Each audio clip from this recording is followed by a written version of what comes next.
কুরবানি ঈদ গরু গোস্ত না কাটলেও ঈদই মনে হয় না। এদিক দিয়ে না কাটতে কাটতে রান্না বসাই দিছে।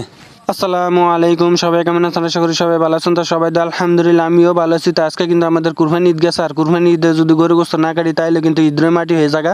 আমাদের কোম্পানি গার্ডে মানে একটা গরুর মাথা দিয়ে গেছে বড় সাইজের, আর দুইটা খাসির মাথা দিয়ে গেছে। তো যাই হোক, আর খাসির মাথা চুডু হওয়ার কারণে মানে দুইটা আগে কাইটে কুইটে রান্না করে ফাটাই দিছে, ওই দিক দিয়ে রান্নার কাজ চলতেছে।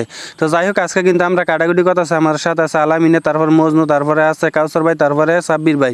মোট 5 জনে কাটে কাটে লাইট হয়ে গেছে 8টা। তারপর আমাদের কাটাকুটি শেষ, কাটাকুটি করে রান্না করে আইসা দেখি যে আমাদের আলিফ ভাই কিন্তু ঠিকই মানে খাসির দুইটা মাথা ভালো করে ধুয়ে দাইয়া তারপর মশলা টসলা দিয়ে কষা লাইব আর কি। এদিক দিয়ে যাই দিলে কিন্তু সাথে সাথে তুলঙ্গ কথা সালিবের সাথে। আর এই দিক দিয়ে দেখেন আমাদের গোস্তটা মানে একটা বড় মাথার সাইজ হওয়ার কারণে গরু মাথার গোস্ত আর কি প্রায় 10 থেকে 11 কেজির মতন গোস্ত হয়েছে।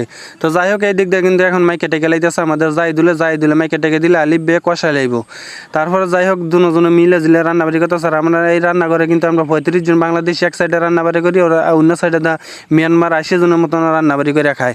তো যাই হোক, এখন কিন্তু আলিফ ভাই কষা লাইতেছে, আর কষানি মশানি শেষ হওয়ার পরে দিয়ে আমাদের তরকারিটা হয়ে গেছে। আর তরকারিটা দেখছেন নি কালারটা কি। এখন হলো আমাদের খাবারের ফালা। তো যাই হোক, সবাই যার যার মতন তরকারি নিয়ে আসে, যার যার মতন খাওয়া দাওয়া শুরু করে দিচ্ছে। আজকের ভিডিওটা এই পর্যন্ত। সবাই ভালো থাকবেন, সুস্থ থাকবেন, দেখা হবে পরবর্তী ভিডিওতে।